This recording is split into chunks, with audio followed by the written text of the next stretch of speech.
Welcome back to our ongoing series on cyclic vomiting syndrome with Dr. V.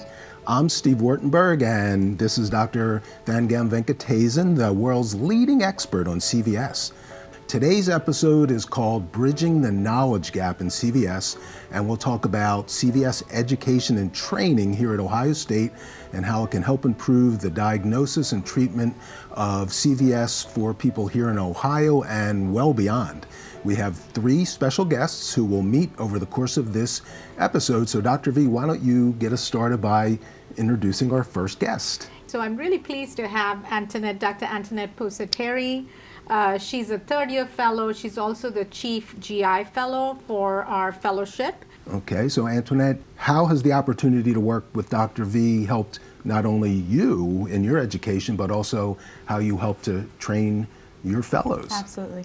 Well, Dr. Venkatesan has really helped us elevate the academic experience in cyclic vomiting syndrome, but really all of neurogastromotility. You know, Dr. Venkatesan really brings us the evidence, a lot of which that she did and researched and published, just really kind of telling us through her experience, patient stories, and kind of guiding us as we learn how to care for these patients has been a really incredible opportunity. Also with our education, so we kind of have a series of lectures for the fellows as they progress through their training, and we have a whole neurogastromotility series that Dr. Venkatesan helped create along with her colleagues, of course, and really fun, creative, interactive ways that, again, we can reflect on and study the research, the patient cases, and really be able to bring that next moment to help somebody.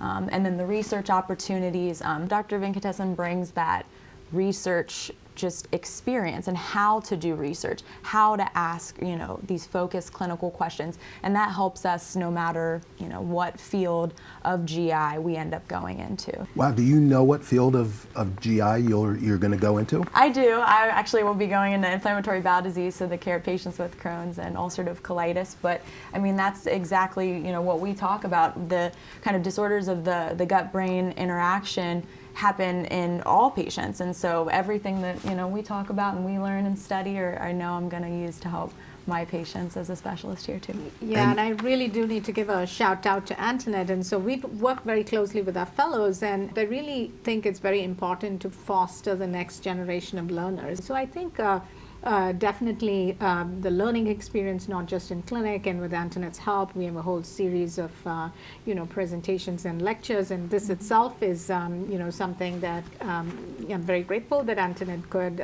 come and do with us, and hopefully other fellowships around the country will follow suit and do this. Now, I understand you're not satisfied with the status quo and you're expanding the program. Tell us a little bit about what you're going to do to make it even bigger and better. So we really need to start at a grassroots level, and I'm really happy to say that we were able to, we have started the first cyclic vomiting syndrome fellowship. So it's a dedicated one-year program where fellows will really be spending time with me in my clinic, doing research, and also on the inpatient service, understanding how to manage this. And so I'm really very excited that the CVS fellowship is starting, and the GME, it is a GME Pro program, and we will be having our first fellow shortly. Wow, okay. Well, thank you, Antoinette, and good luck in your future, and we'll be right back and we'll meet another fellow with a bit of an international flavor. So this is Dr. Saranya Arumugan, and she's actually one of our visiting CVS research fellows. I graduated from Kilpauk Medical College. It's one of the prestigious colleges in southern India.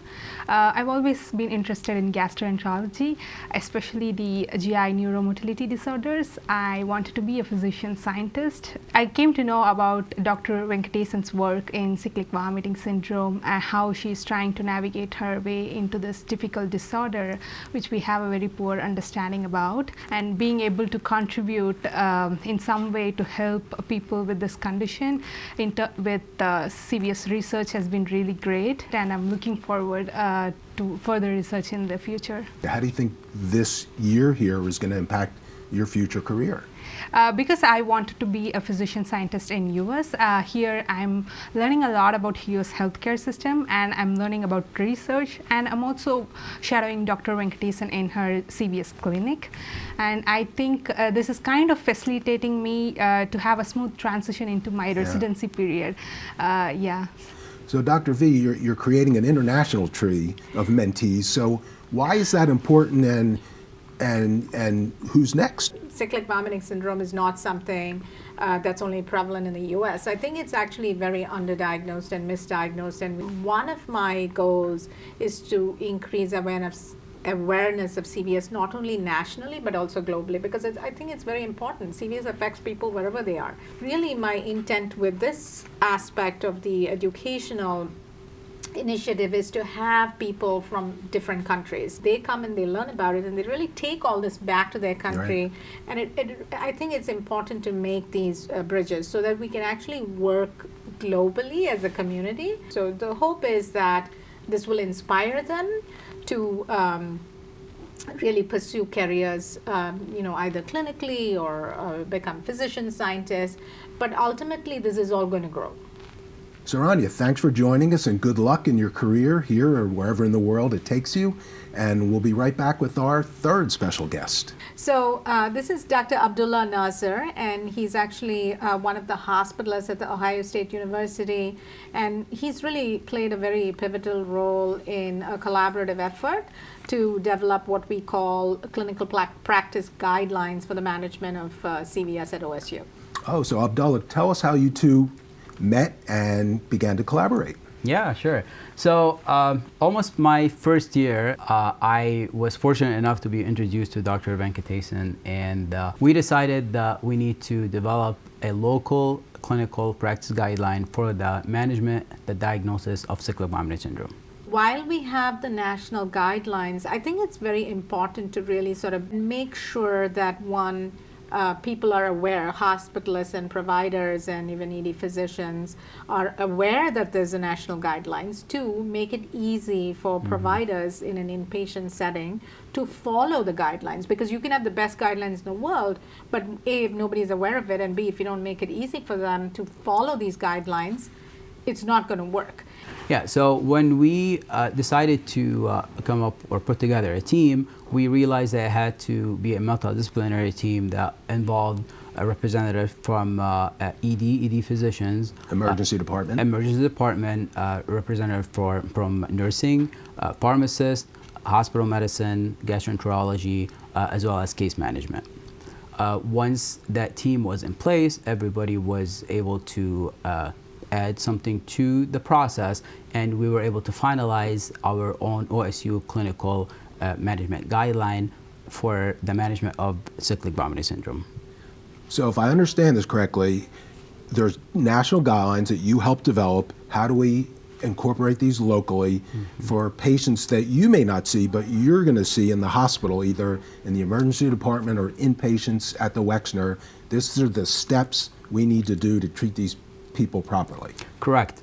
The final product was a clean, simple, easy to use document that is very user friendly. Any provider is able to read it, go through it, and we actually took it one step further, and we used this guideline to come up with our own cyclic vomiting syndrome management IHIS, or electronic medical record order set, to make the management of these patients a little easier as well. So our goal is, over the next few years, to try to see more and more CVS patients in the hospital as they come in an acute episode and treat them properly, but then the very last step should be the proper referral to the CVS clinic.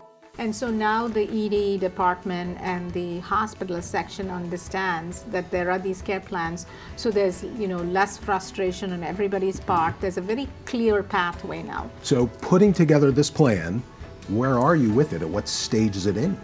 Yeah, recently the clinical practice guideline for CVS was approved by the OSU committee, and it's now available and ready to use by provider. Thank you, Dr. V and Abdullah, Thank you. Saranya and Antoinette, for filling us in on how Ohio State is leading the way in bridging the CVS knowledge gap. Thanks for joining our ongoing series on cyclic vomiting syndrome.